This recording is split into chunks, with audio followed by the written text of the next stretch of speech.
The Wrestling Inc. podcast. I'm Glenn Rubenstein, joined by Matt Morgan and Raj Giri, here to talk about the latest from the Yellow brand. Matt, what did you think of tonight's show? I didn't know we called it the Yellow brand. Yeah, I don't know why that just came to my mind. I was just like, the Yellow brand? Goodness. Yellow and black? Like Striper. Ooh, even better. Striper. The Christian heavy metal band. Yellow and black attack. I loved it. This doesn't feel like work tonight, I'll be honest, for WWE for a change for me. Yeah. It was a pleasant show. I know we've talked about this before. It's like, are the expectations, is the bar been raised so high with these takeovers? Absolutely. So how would you put it in the granted, better than what we see week in and week out, right? I'm not going to do that in with years past, especially with Nakamura's and Finn's working, Demons working at the top, and Joe and KO and Sammy, and come on, we can't do that. That's true. So I watch it from, is this better than Raw or SmackDown? Yes. Yeah. By a country mile. Well, and there's some news to that end of maybe why we should brace ourselves for some changes when NXT goes to FS1 this fall. Some creative interference that might be happening. We'll talk about that a little later in the show. First, let's run down the TakeOver matches. Tonight, we started with the Undisputed Era versus the Street Profits for the NXT Tag Team titles. What'd you think of this match? Loved it. Yeah. Nice to see the Street Profits wrestle again, huh? Yes. This is when, they're great promos. So what's frustrating is people are going to say, wow, Street Profits, I really like watching them wrestle, especially good opponents like this. And unfortunately, they're going to start getting a rap that they're not as good of a promo as they really are because of what they're having to do on Raw. The ridiculousness that they're asked to do on Raw. They're being asked on Raw as we speak to do what the backstage announcers and the announcers at the table are supposed to be doing, getting characters and storylines over. That ain't their job. Yeah. Their job is to get themselves over. Yeah, they're supporting characters on Raw. They're practically cameos doing a little bit of background. They're transition characters. They're literally utility players that are being asked to be subbed in the game and move the game along. It's ridiculous. Yeah. These guys they have so much charisma, so much potential, and they are making it uncool on Raw right now. Yes. Every time I keep cursing people saying, okay, well, they can't possibly make this one uncool. Like Nakamura was the one I thought for sure. Just because he doesn't have to speak English, he doesn't have to cut all these world beater promos in English or anything like that. He just needs his entrance, and he's golden, I figured. They screwed that up, too. Vince does not know how. I hate to say this, but Vince does not know how to push stars that don't speak English. Oh, really? Okay. No, I'll second that. Yeah, there's something I think in that divide that unless they have a manager, there's no playbook. Yokozuna was, American. He spoke perfect English. Yeah. But they didn't let him talk. Right. But with Street Profits tonight, I thought their entrance was fantastic. I thought they did very well in this match. Glad to see them retaining, although that means they're probably going to stay in this weird limbo of doing backstage commentary on Monday Night Raw for the time being. Championship titles around their waist. Yeah. Yes. So it's different, but then again, it's like, man, do you see Raw tonight? Yeah, it's great. That's what you have them doing right now. Like, Raw is great. Oh, do you see Maria Kanellis? Seriously, that's what you have them doing. You see Fair Walkabout? No, he doesn't mean knockout. No, oh my gosh, she's pregnant. It's like, come on, man. And Hardy, it's terrible. No, they're like the Jay and Silent Bob of Monday Night Raw, and they're so cool. They're like people watching, yeah. They're comic relief. They're just there to make some clever remarks. They're talk about what's going on. Much cooler than this, though. They're stars. At least Montez Ford for sure is a superstar. Yeah, I was gonna say the same thing. So it was good to see him wrestle tonight. I'm glad they retained. I didn't see that coming. I really thought they were going to drop the titles and get called up to the main roster. Yeah, me too. Good match. And then I just have to call it. I thought this was the match of the night. Candice LeRae versus Io Shirai. No stakes, no title on the line. Just two badass women going at it. Candice LeRae, oh my God! You talk about answering the bell, answering the call, if you will. When you get that opportunity, and I couldn't even imagine being in her shoes for as long as she's been waiting and waiting and waiting and waiting, knowing she can outwork all these other girls that are on TV, because she could, and we all know, everybody knows that. And she's quietly waiting her time. Finally gets signed. Has to wait a little longer. Watch all these other girls on TV except her. Going, I can wrestle circles around them. What are they waiting for?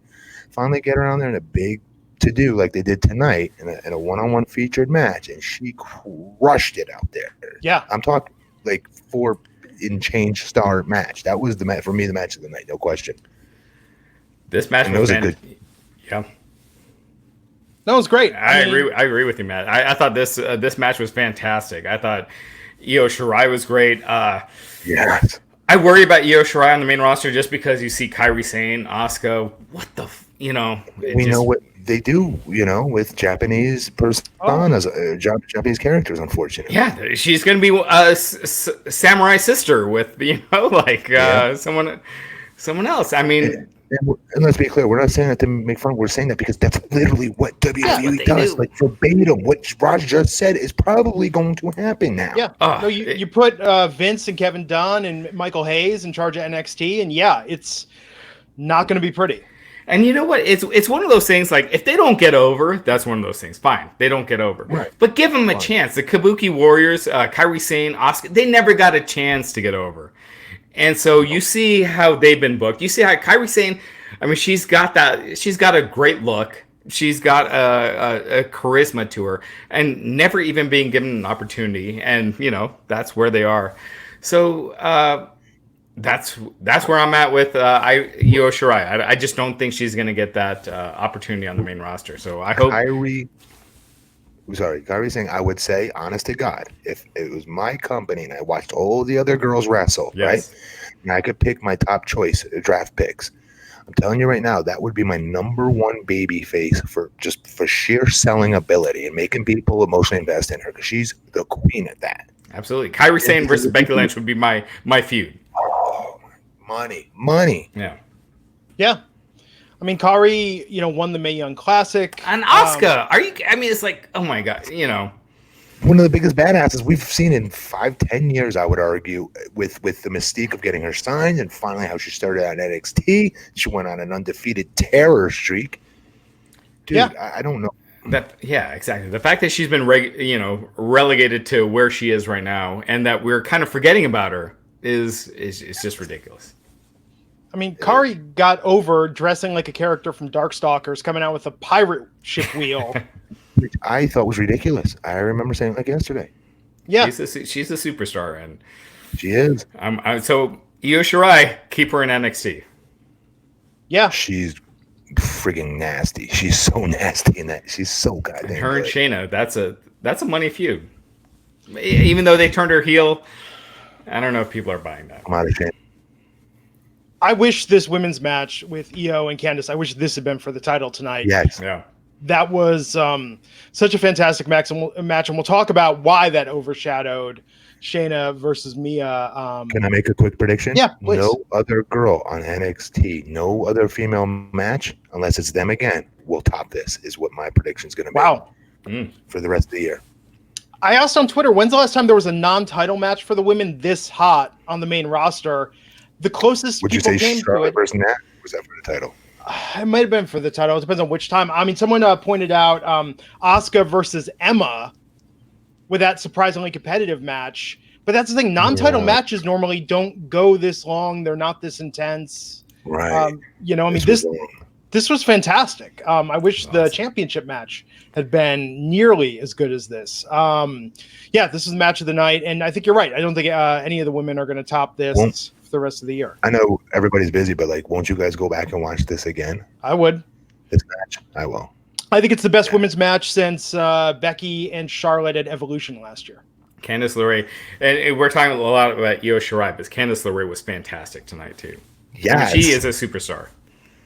No question. She's got everything. I would have said back, a few years ago, she might be too short, but no. No, it worked for her. She works everything to her advantage. She's got that Bailey-ish thing to her, where fans just naturally want to get on her side. But I do believe when when bleep hits the fan and it's time to throw punches, I'm taking Candice LeRae in a fight more than I'm taking Huggy Hugs. What's her name? Oh, really? Yeah. But For sure. You know what was interesting about this, though? It's interesting that Candice got put to sleep with the Koji clutch tonight, but Mia Yim tapped out. I thought there was an interesting distinction that they wouldn't want to keep Mia looking stronger as formidable competition. But with Candice, right. I mean, right? That's the strongest way to lose, to where you never gave up. Well, they're building that up. Yeah. Mia, it was clear it was for this show, and they're moving on. She's not going to be in the title picture after this, for at least for the short term. Big Mia Yim mark for the record. I just want to throw that out there. Yeah. She's got a ton of potential. Yeah. Great look, too. Mm-hmm. She stays shredded. Absolutely. And unique. And we'll talk about that match. Matt Riddle came out. He was looking for Killian Dane. They got into it. Man, what a difference, Killian Dane going back down to NXT. Right? Yeah. But to be fair, like, what's the difference, though? He wasn't any less menacing on SmackDown and stuff like that. It was hardly on SmackDown. Okay, whenever we did see him once in a blue moon, he's still a monster. Yeah. You don't unbecome a monster. You remember the War Games show that we did last year when he was the MVP, star of the show? Yeah. Yep. And it's just a change in how they see him. Man, I don't. Does it sound terrible, guys? Let me ask your opinion. Is this bad of me to say I don't like that he lost all that weight? I should be like patting him on the back. Because then he's just a chubby guy. But like, I liked how he was before because it was a different look. I don't know. He seemed like a big guy as opposed to a chubby guy, and I think there's a difference. You know what I mean? Like it's a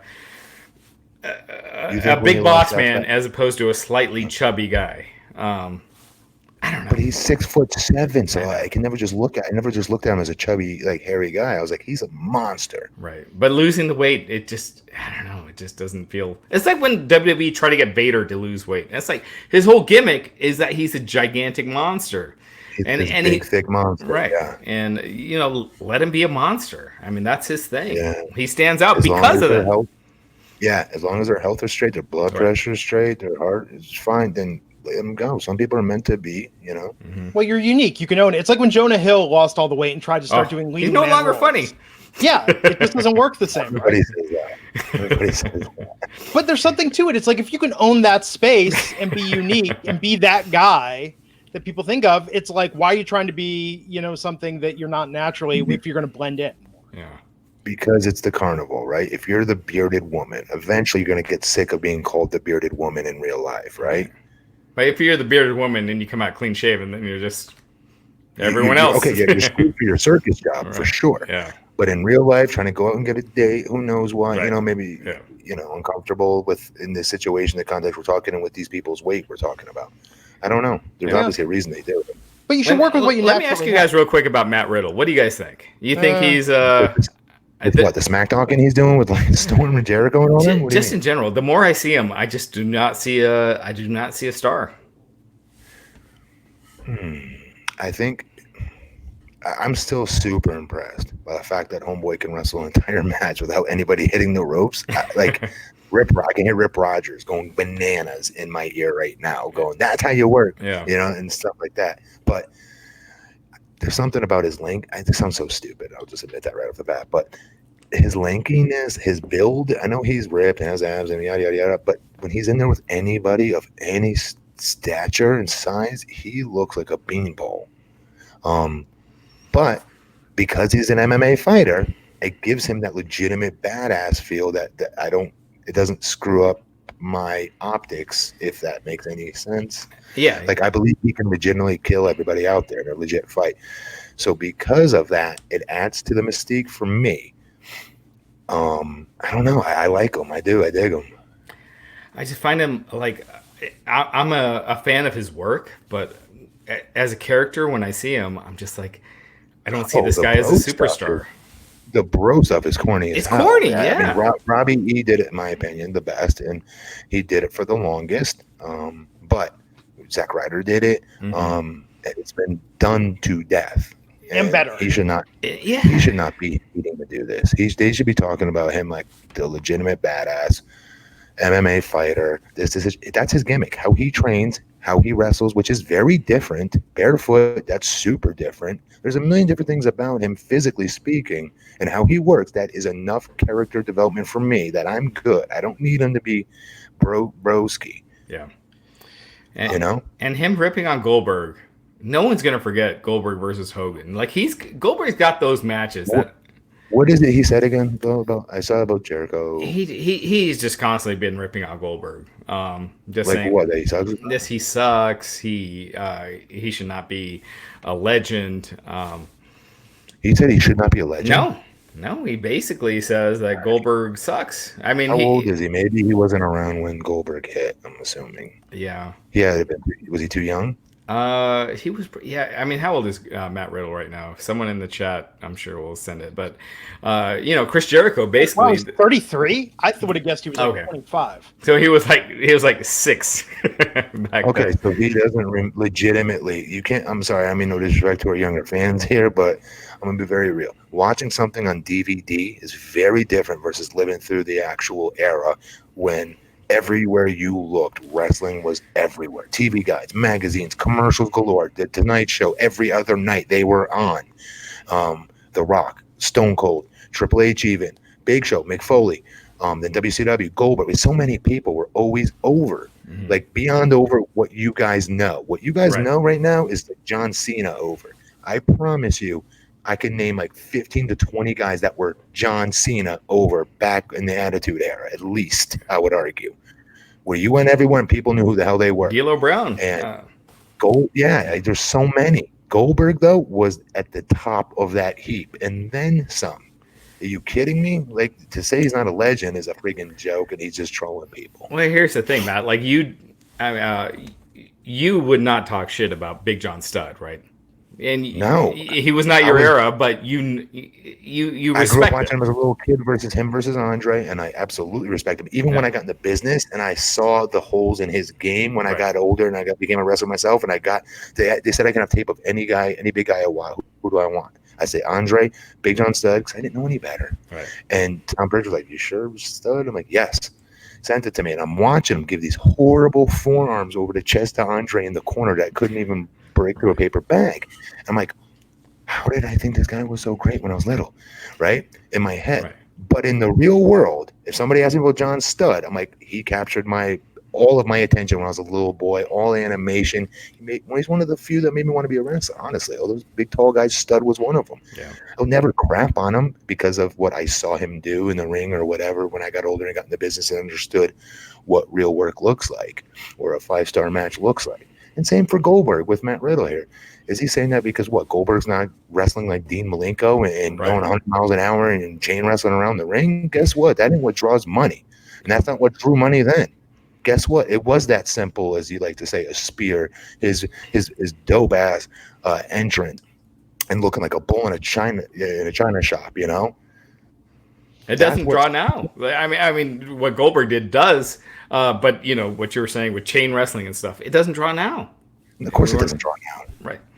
Yeah, it's a different era. It's different times. Me as a wrestler, former wrestler, I'm impressed by it. Like I said, I'm super impressed with the way Matt Riddle can work a match without anyone hitting the ropes. I can't begin to tell you how hard that is. He's talented as hell. It just he is talented. It's a shame to hear him crap on like saying somebody's not a legend. That's a frigging first ballot Hall of Famer. He a legitimate superstar, and I would argue it doesn't make him look disrespectful. It makes him look like he doesn't know our business's history whatsoever. Yes, exactly. It makes him look like ignorant, like not knowing what draws. Don't you think part of that? Hang on. It looks like he's not. It doesn't look like he's picking on a big dog to get more attention for himself, like many people do. It just looks like he doesn't know any better. Like he doesn't know like Goldberg was this guy. Which is pretty sad. I'm a big fan of Dave Meltzer. I'm a big fan of the Wrestling Observer, but there, in the '90s, he would talk about how Billy Kidman was a not Miss Superstar and Juventud Guerrera. And it's like, they wrestle great. But they're not. You need that charisma. If it, you're not going to push Dean Malenko over Steve Austin or The Rock. No.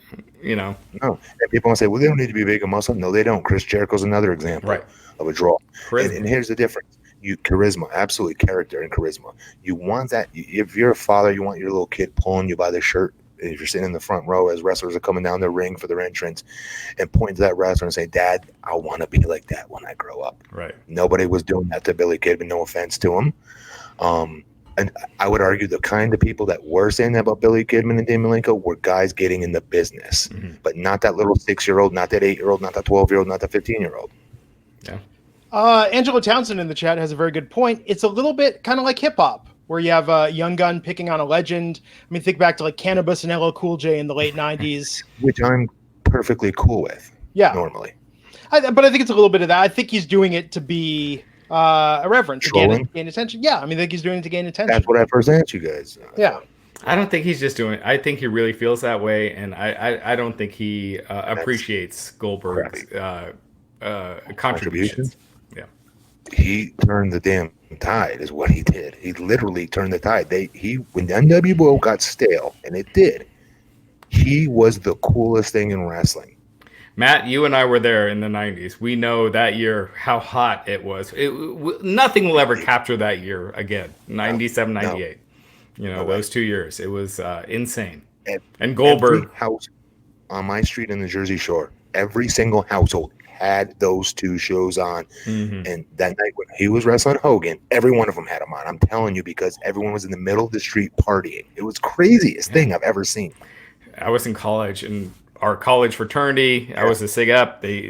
Everyone, we had to move our meetings because Monday Nitro was that night. And it was, you know, that'll never happen again. It was like the World Series every Monday night is what it felt like. Yeah. We're going to get back to TakeOver in a second. Oh, that segment ended with Riddle, Dane going off the side of the stage through some tables onto the floor. We need to get more. That was awesome. That was awesome. That was a good ending. It was cool. Yeah. Like I said, Killian Dane, he's pulling out of what was a nosedive on the main roster. Good to see him back in NXT. I don't know where you take him from here, though. Exactly. Yeah. I mean, can they make him a monster? And then every once in a while, get somebody over that they need to get over, and then build him back up again as another a monster again. For like, yeah. I don't know. Yeah, he needs to have that dominant streak if he's going to become a perennial as opposed to a one-off. I want to take a moment and thank the sponsor of this episode. Guys, you remember the days when you were always good to go. Back when you wanted it that way, and bam, like a genie in a bottle, you were living La Vida Loca. Every morning you were an all-star, but now let's face it, it's 2019. That was 20 years ago. Those days are gone. You're old. It's no longer smooth, and you're no longer doing that Mambo number 5. But the good news is you can get it back with Blue Chew, BlueChew.com. Now you can increase your performance, get that extra confidence in bed. Blue Chew brings you the first chewable with the same FDA-approved active ingredients as Viagra and Cialis. The stuff that works. This isn't herbal. This isn't like that. No, this is pharmaceuticals. This is the real deal. You take them anytime, day or night, even on a full stomach. And since they're chewable, they work up to twice as fast as a pill, so you can be ready whenever that opportunity arises. I won't bore you with the story. Some of the best nights of my 40s, some of the best nights of Raj Giri's 40s. You've heard him be so awkward when he talks about how well Blue Chew has worked, revitalized his marriage. I think at one point he accidentally slipped and said girlfriend instead of wife. He's got side action going on now, all thanks to Blue Chew. Now. Oh. Side action with my wife. Which is the best kind of side action. We role play, I guess. I don't know. Oh, well, okay, a little TMI there, buddy. But no other side action. I can't believe he went for his bait, Raj. Well, I can't let that one slide. Jesus. Blue Chew is going to give you that wow factor. That's something extra. Taking it back to the wild, wild west. Blue Chew is not just for guys who can't perform. It's for any guy who wants that extra function to enhance their performance in the bedroom. You talk that good game, but if you're one and done, Blue Chew is round 2, round 3, round 4. You're going to rock and roll all night and party every day. Blue Chew is prescribed online, shipped straight to your door in a discreet package. No in-person's doctor's visit, no waiting in the pharmacy, and best of all, no more awkwardness beyond these ad reads. Made in the USA, and since they prepare and ship direct, Blue Chew is cheaper than a pharmacy. And right now, we've got a special deal for you. Yes, you. Visit BlueChew.com. Get your first shipment for free when you use our special promo code WINC. Just pay $5 shipping. Again, that's BLUE Chew.com. Promo code WINC to try it free. Blue Chew, the better, cheaper, faster choice. And we thank them for sponsoring the Wrestling Inc. podcast. So, not to do a joint plug, but with SeatGeek, we had the Dave Chappelle, Jon Stewart tickets last night. And my wife and I had a date night. some Blue Chew was came into play, and it was a let's just say it was like back in the day. It was a fun night. Well, folks, if that doesn't make you want to, your phones right now and your computers get blue, I don't know what will. I think his awkwardness just sells the reality of it so much. Yeah, exactly. well, I swear I was going to say the same thing. The fact that he took forever to say that tells you, one, it's true, and two, it's embarrassing. Three, most importantly, it works. my kids are looking downstairs. All right, let's move on. Ah, poor Anyhow, okay, so we were talking before about Goldberg. Raj and I were talking about this off the air, Matt, about it's been talked about now, that confusion. People would talk about, oh, I really like that bald wrestler with the attitude on Monday nights. Who are they talking about? Goldberg or Stone Cold Steve Austin? We've heard those guys throw some shots at each other, those comparisons. Seeing Velveteen Dream tonight, thinking about NXT going to FS1 on Wednesdays, start talking about that flamboyant guy. And tonight, Velveteen Dream in a post-Sunny Kiss era, I thought it was very interesting, his entrance, starting to see the similarities between these two gentlemen. And on Twitter, people were noticing it as well. How do you think Velveteen Dream came across tonight? Dug it. It was good. I dug it. Yeah, it was. It's different. It's another additive, if you will. It's more spice added to his, stew of crazy character depth. His character is so deep for me. I love it. Every twitch, every like walk, every step rather, everything he does is with a purpose, and it's a character driven. I dig everything he does. I'm sold on him so much. I tweeted this earlier tonight. I just feel like him and MJF, those are the two guys that are my style of wrestling, where it doesn't, I don't care about flips and kicking out at two. It's the characters, the people that I can watch them talk for 30 minutes and I'm in. Mm-hmm. MJF, he did a thing with Jericho, and the whole hour I was in. Oh yeah. I think Velveteen Dream is a superstar. I worry about him on the main roster now that NXT, and we're going to talk about this later, but NXT moving to primetime live 2 hours every week. Hopefully he doesn't go, because Vince will fuck him up, honestly, because he's too good. He's good on his own, and Vince scripting him is going to screw it up. That's going to happen if he stays on NXT, though. If FS1, if Vince has creative control. I just don't think there's that many hours in the day, because you got XFL coming up. I just don't see him being as involved with. I'm sure he will be in the first couple of weeks, because they will be up against AEW. But and I mean they could be, but man, Velveteen Dream is he's gold. He's one of those characters that's hard to find. Him and MJF again. Yeah. So this match tonight, triple threat for the NXT North American title. We had Roderick Strong versus Pete Dunne versus the Velveteen Dream. The Velveteen Dream retaining. I have to admit, I was a little surprised by that. I thought they might make a switch, but clearly this was not the Undisputed Era's night, except for that main event. What did you think of the match quality? I think it was awesome, but here's the thing, you guys, I wanted to point out. Here's where he makes others look like bigger stars. And Velveteen is what I mean. If you were to see this on Monday Night Raw or SmackDown, though, the first thing that would stand out to you as a fan is, wow, those two guys are really short. And wow, that other guy's super charismatic. Who is that guy? In this context, Pete Dunne is, I love watching him. We were just talking about making, chain wrestling not drawing. It won't draw.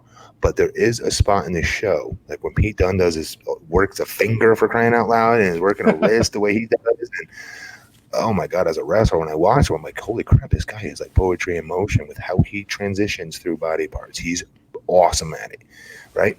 But in the back of my head, I'm going, Monday Night Raw, though, that's never going to sell tickets, right? So I'm trying to debate on, me as a fan, when I watch this, it's hard to do at times as I'm getting older versus the guy that was a wrestler watching these shows now. And I got to remember that, because when I watch AEW, I'm watching as a wrestler a lot of the time, and I'm like, holy crap, they're doing these things I can never do. I love this, athletically.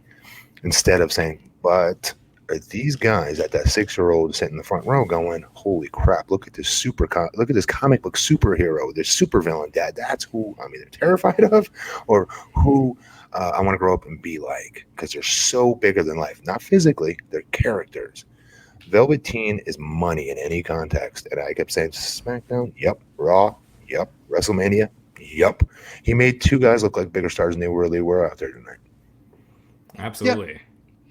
This was a good match. Ended with Dream sort of stealing the pin, sneaking by breaking up Strong's pin attempt, and then. And by the way, he's so much more over than all of them. He doesn't need to do those type of things. Like if this was WWE Raw, they would never let him do that. I guarantee.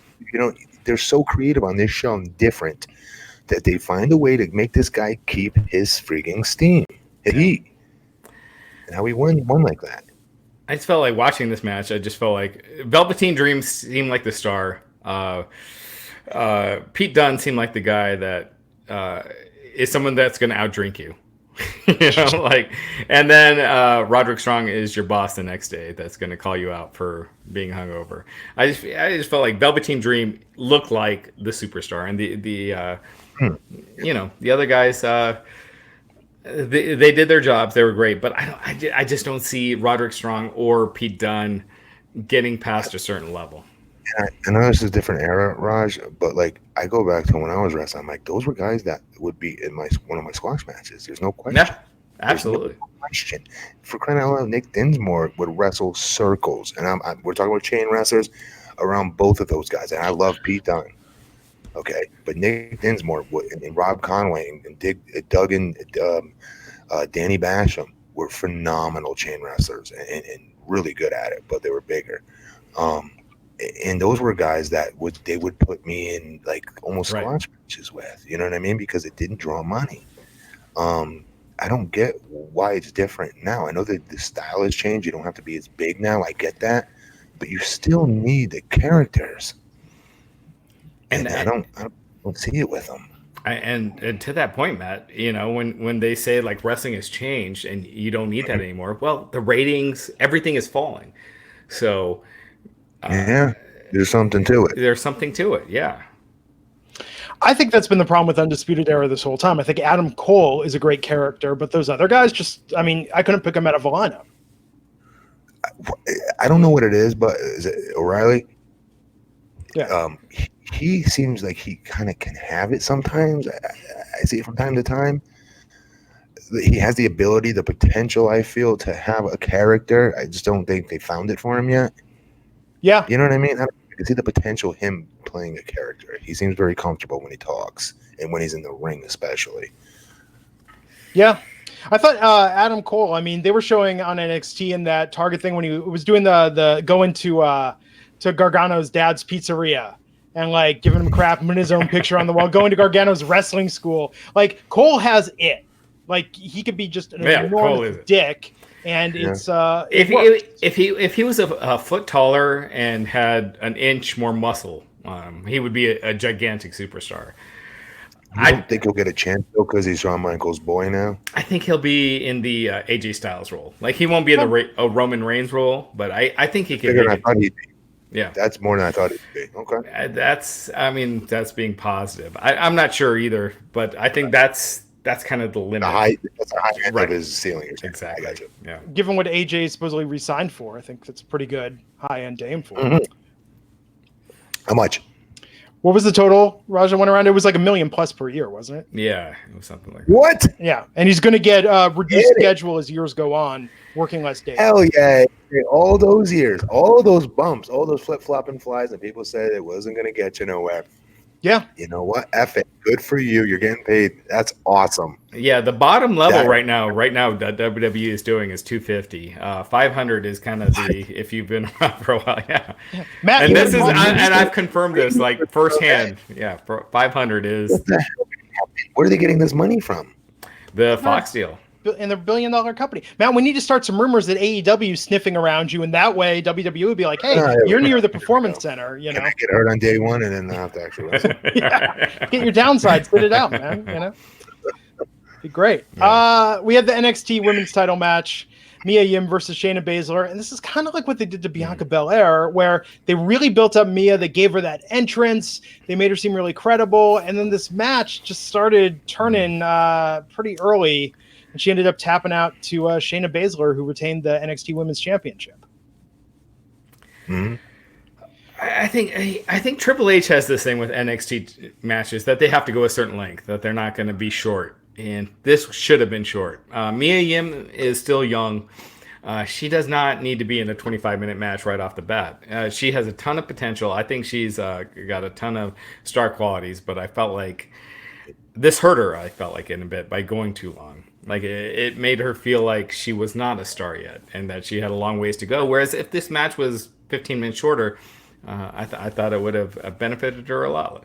So, well, why isn't the name? I mean, the fact that she stretched the match out so long versus the champ, isn't that a positive thing? I just think it's developmental, and I just think she's not there yet. Yeah, it wasn't a showcase for her. This wasn't good. I mean, this was the. It looked bad. Yeah, now if Shayna had stolen a dominant roll-up early in the match, I think you could have still said, oh, Mia was caught off guard. Like, it could have saved her competitive nature. But now I think she's back on the scrap heap with Bianca in terms of, the mid-tier. And by the way, the mid-tier, supposedly tonight, Shirai and Candice LeRae handed it to Shayna and Mia with the quality of that match. Yeah. Shayna's got a cool character, but she's not great in the ring either. She wasn't able to pull this off, right? Like a great worker would be able to. I hate her promos. Yeah. I just don't like her. Not in a heel way either. I just don't like her. I just don't see her working on the main roster. I like Shayna. I like that persona. It's just not working. I like the idea of it, I guess, but it's just not working. And she'd be more useful on the main roster right now. I mean, we're talking about this before, like there's a lack of serious competition in the women's division. I think Shayna would instantly be at the top, at least till Ronda comes back. I don't see it. No. It's not a lack of talent on the women's roster. It's a lack of the women that WWE are pushing.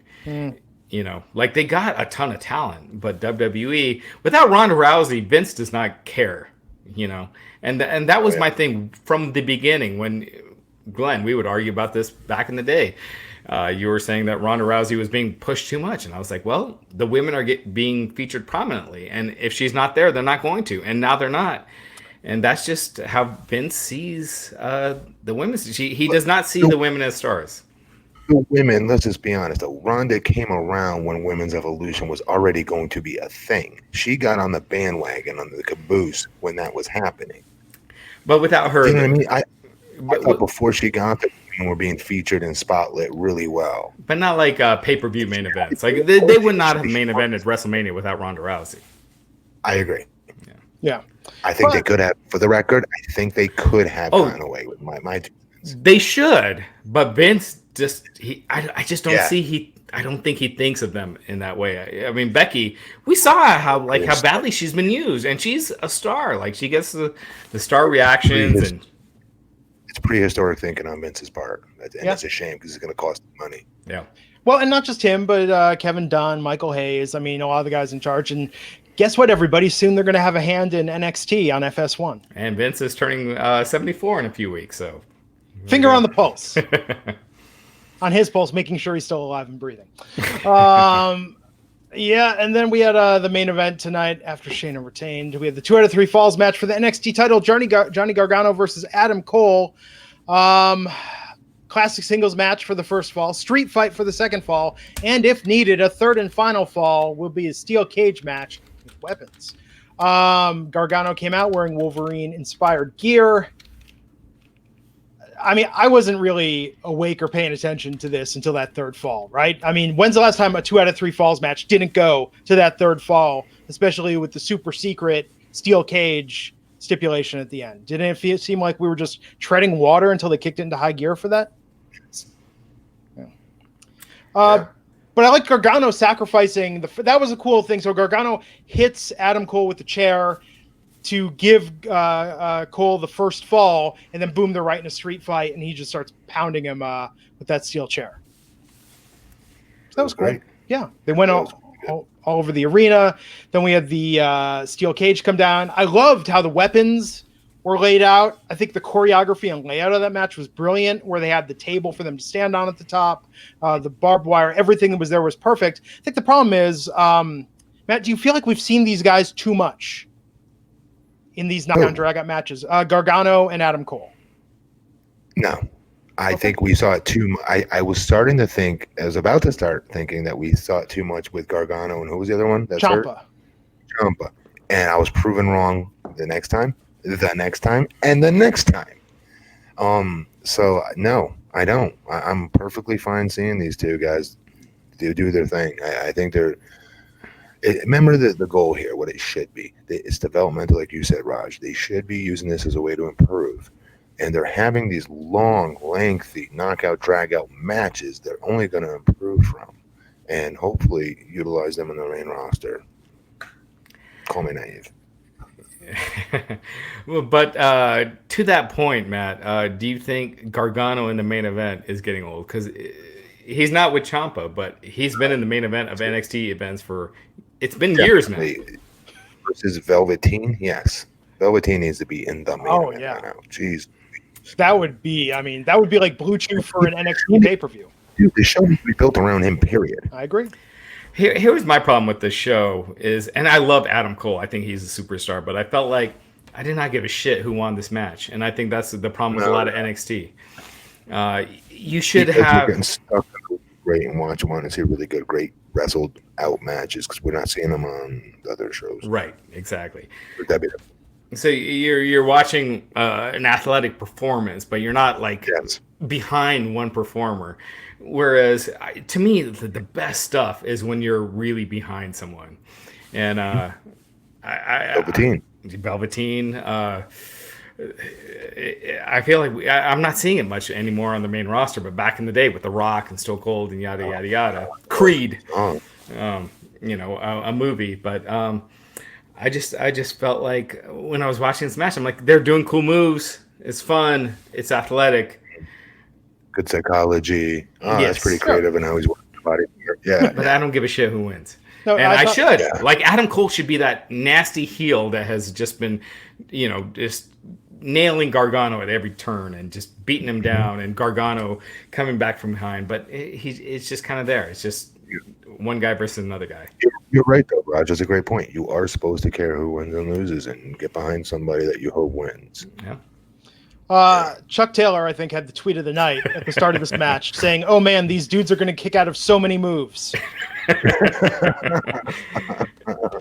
That's the Meltzer thing, right? I'm a big fan of Meltzer, but kicking out of two and just having a 30-minute match where you're always kicking at each other's moves this was an hour-long match. I mean, this was really long. Yeah, but I just feel like the characters. If you get people into the characters, that's more important. That's how you. Okay. So here was my thing. So I went golfing earlier with a bunch of buddies. We had two groups of four. They all came over, and they all used to watch wrestling back in the day. By the Velvet, so they were all into Velveteen Dream. After the Velveteen Dream match, there was about two. I think there was two guys left, and then by the end, it was just me. So they did not give a shit.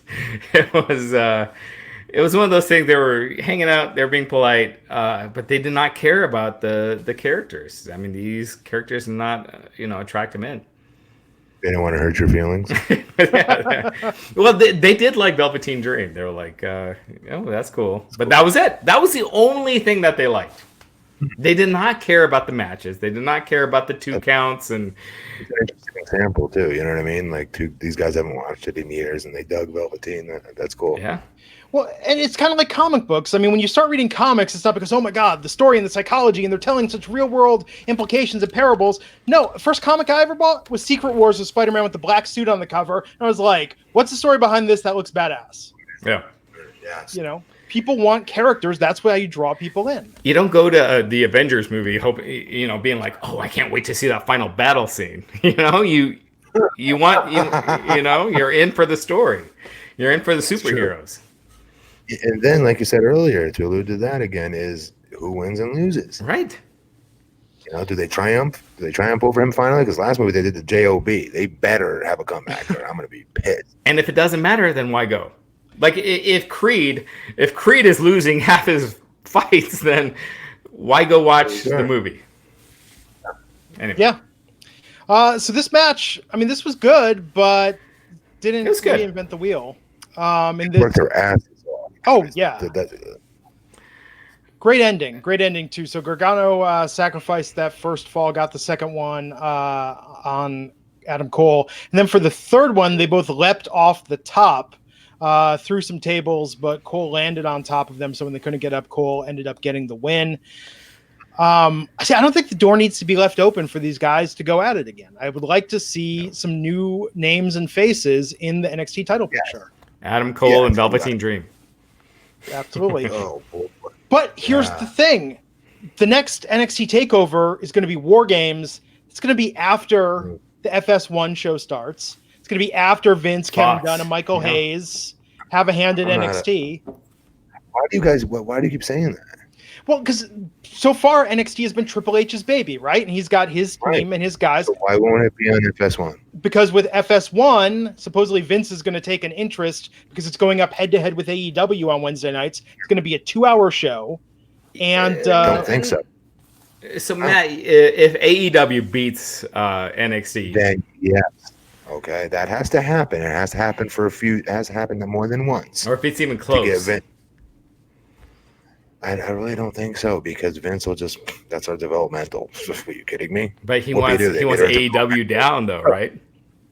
Great. TNA beat OVW. What do we get? Yeah, I mean, you know what I mean? Like, he's going to look at it. He's going to jabroon it. He's going to chump it. And it's a shame. He shouldn't, but we want him to. Trust me. We don't want his hands on NXT. Oh, for sure. Oh, you're 100% right. But AEW beats them. Let's not make fun of them for it. So the old man comes back and ruins NXT. Well, but the reason why I'm saying this, Matt, is so Raj, I mean, correct me if I'm wrong, but there's pretty reputable rumors that this is going to be the case. I mean, it's not known. It's a guess. It sounds like they're guessing his DNA and how he usually works. Right. The problem is everyone's using the DNA that Vince McMahon used when it came to Monday Nitro. Okay, very big difference here. This is not Vince's baby. This is Hunter's baby. Vince had to be talked into NXT to begin with. But Vince is definitely putting it on Wednesday nights, 2 hours, and moving it live to hurt AEW. And he's not going to like if AEW is even close, is even in the ball game. Again, he won't like this is speculating.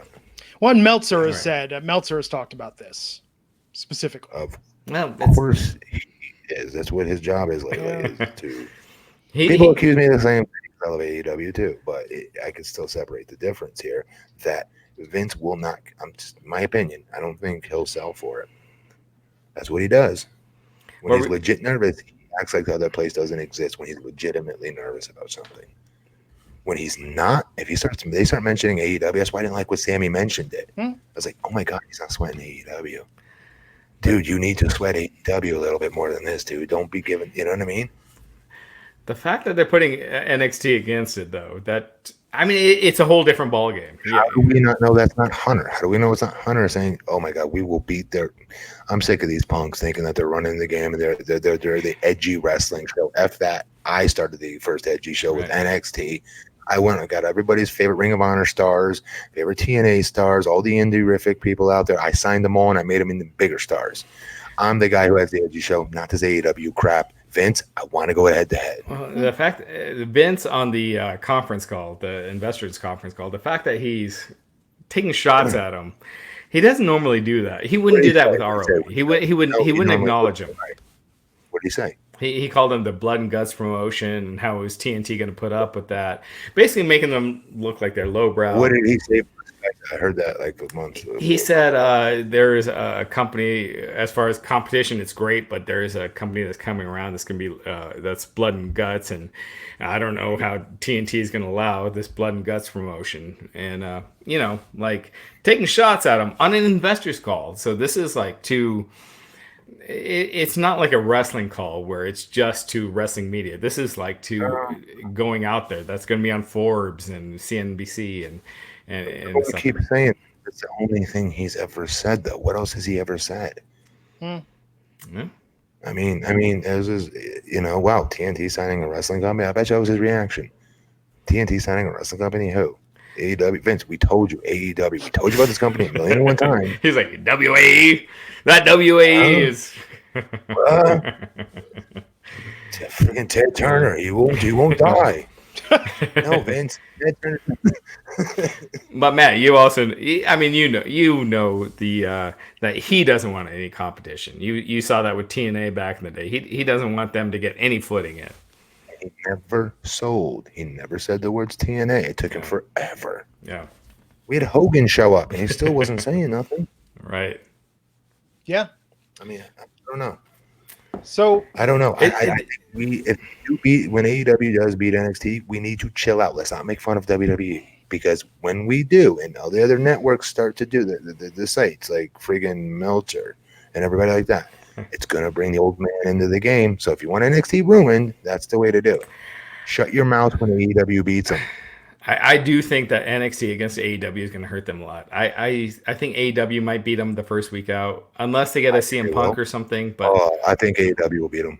I don't think they'll after a couple weeks. But I think FS1 they're gonna put like CM Punk. I mean, not CM Punk. They're gonna put Roman Reigns. They're gonna bring the big stars out on NXT. It's gonna be live. You know, like they're gonna push it on Fox. They're gonna be like, hey, you know, I just don't see.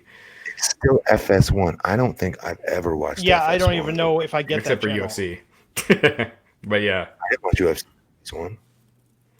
I don't like it that much. that's the only thing I've ever seen on FS1. I only watch it like pay-per-views, the UFC. Yeah, I don't even know. I used to watch the Ultimate Fighter back in the day on Spike because it was on our network. Is FS1 even on DirecTV now? Like, okay. Yeah, I mean TNT is TNT. Yeah, TNT. I mean, it's got a much wider reach. Yeah. But, yeah. I'm totally taking AEW to beat them. It's gonna be a fun fall. It's gonna be a fascinating October. I think people are already used to not watching NXT live because it is taped so far in advance. Yeah. I just felt like tonight's takeover. Did you guys care going in, or was it just like you're just used to takeovers being good and you're gonna enjoy it? Really good matches, and see the development of Velveteen Dream is usually like my favorite thing I look forward to. Really quick, WWE was smart. They would let AEW go out and blow the freak up, not try to, muffle them. That's stupid. That's really stupid. It shows they still not learned their damn lesson when he bought WCW. I think the fact that Vince was the most vulnerable Vince has ever been was with the Monday Night Wars. And come on, we're nowhere near that. So let them. I mean, TNA was the closest they've had. When Hogan and all these other stars were going to come in and change things, Hardy, Flair, the list goes on. We're talking Hall of Famers here. We're not talking about guys that no one's really heard of, plus a few that people have heard of. It's a very big difference, and that wasn't enough to do anything. Granted, Spike is no TNT, but still, the moral of the story is don't change your programming to compete against it yet. Let it friggin' build. Let AEW get off the friggin' ground and blossom into something, and your company's only going to benefit, Vince. Yeah. I will tell you that Thursday, that's going to be the article everyone's clicking on is which company did the better ratings that night. Yeah, it's a shame. I don't get the purpose to stifle it. Yeah, I don't. You're in a different era right now, Vince, where you beyond monopolize the business. Yeah, you're not doing any ratings. Your ticket numbers are down. Your ticket sales are hugely down. Everything is down. Yeah. So it only benefits them, right? They're doing you a favor when you really think about it in the long run. Yeah. So tomorrow night SummerSlam. And it's earlier. It's a job out of NXT. The only cool show WWE has out to do the job. Yeah. Let's run down this card quickly. Drew Gulak versus Oni Lorcan for the Cruiserweight Championship. Wait, what? This is actually not. This is not SummerSlam. This is SummerSlam. This is SummerSlam. Drew Gulak versus Oni Lorcan. Great. What? SummerSlam. Ultimate Warrior versus Hogan. Ultimate Warrior won his first Intercontinental title, and we got Oni Lorcan in the card. Mega powered. Is Oni Lorcan such a terrible name that it becomes good again? Like it's so terrible remember it? No. He's a great he's very talented, but and how is this? His real name is Christopher Gerard? And somebody with marketing was like, Oni Lorcan, that's the name.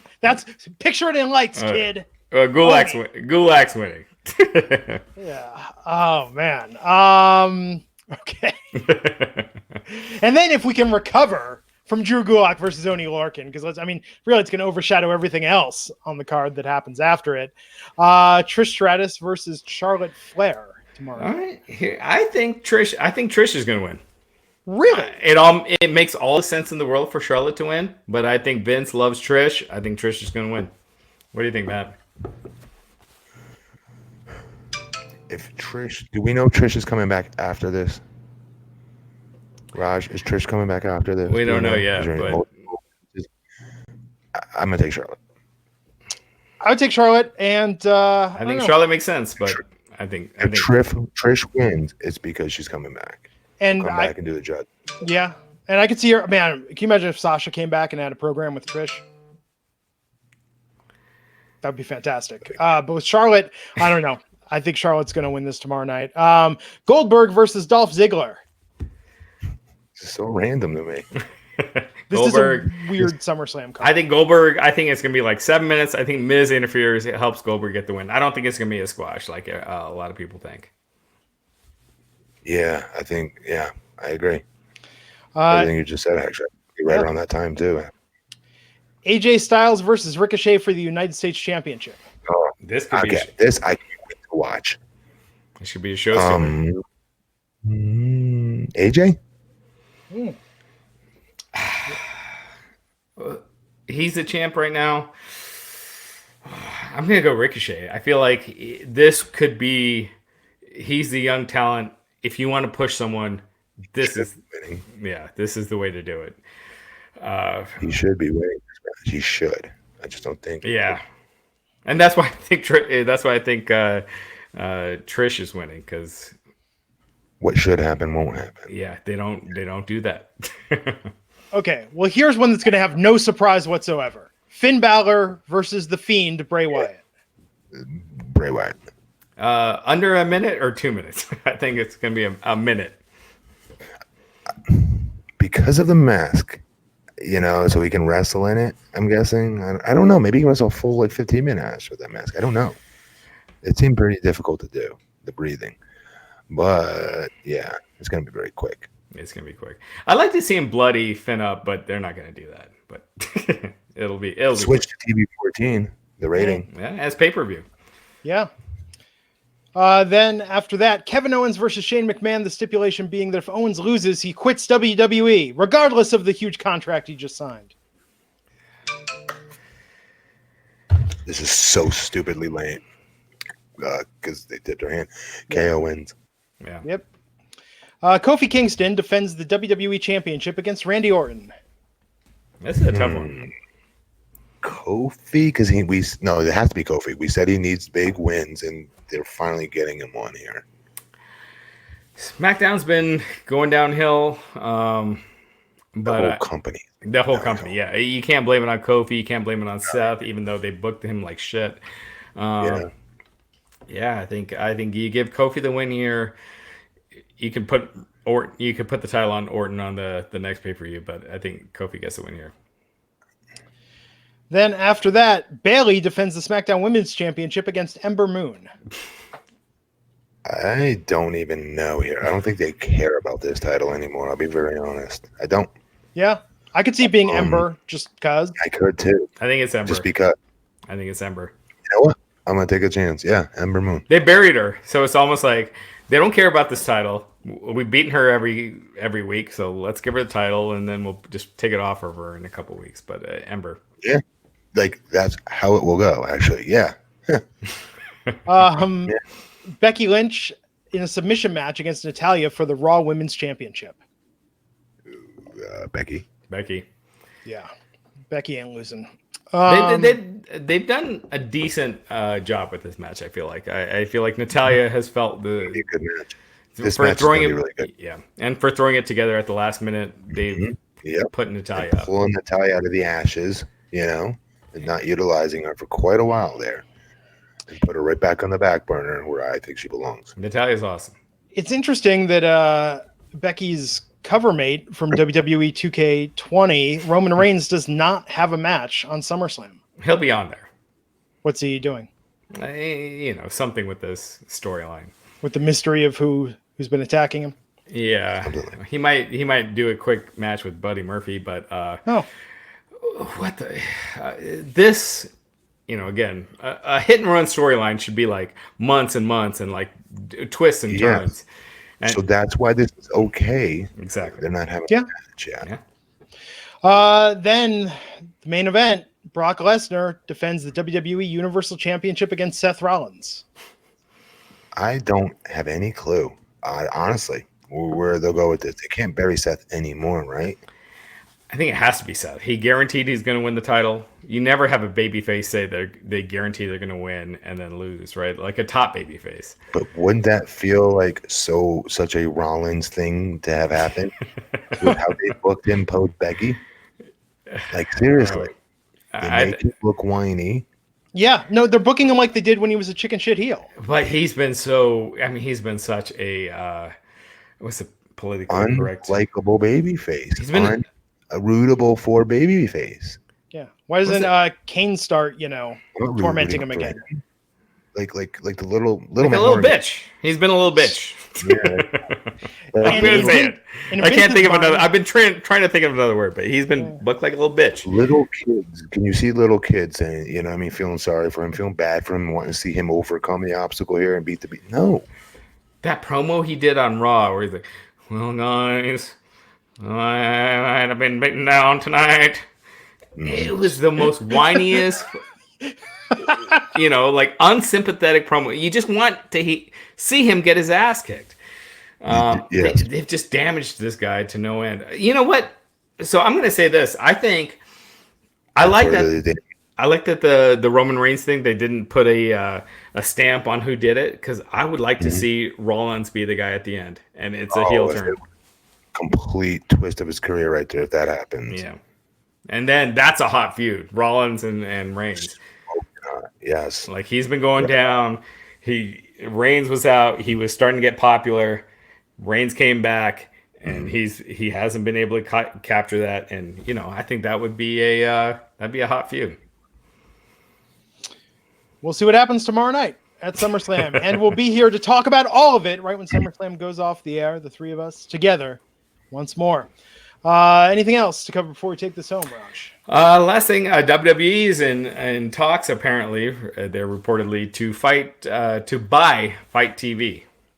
So Fight TV, they run all the AEW events and Triple Mania. So that would be. I have no idea why they would want to buy them other than to hurt them. Right.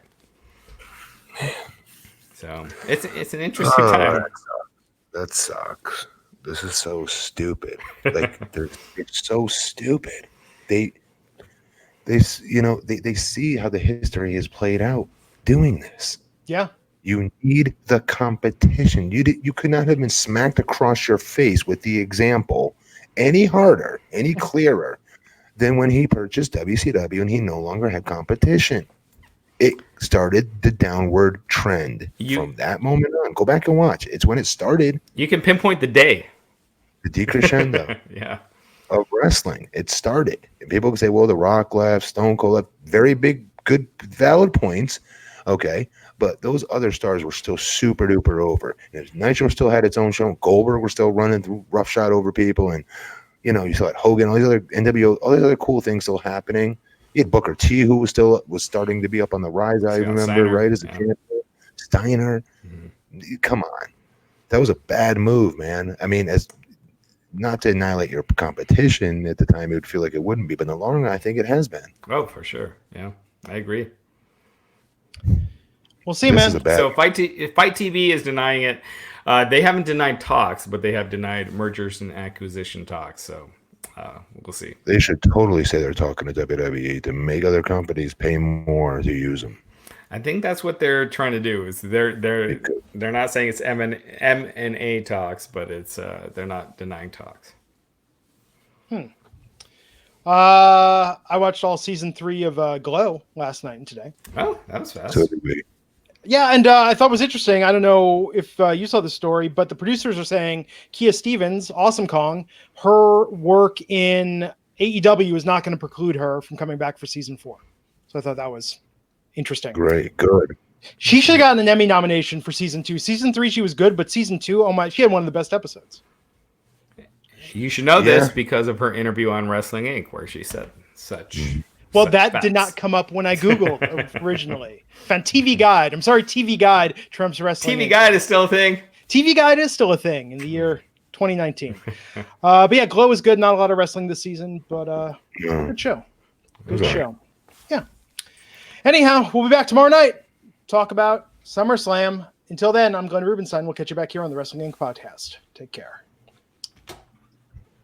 What did you just do with your hand? We'll sign off. Take care. I'm gonna. I thought you blew a kiss. You blowing kisses to our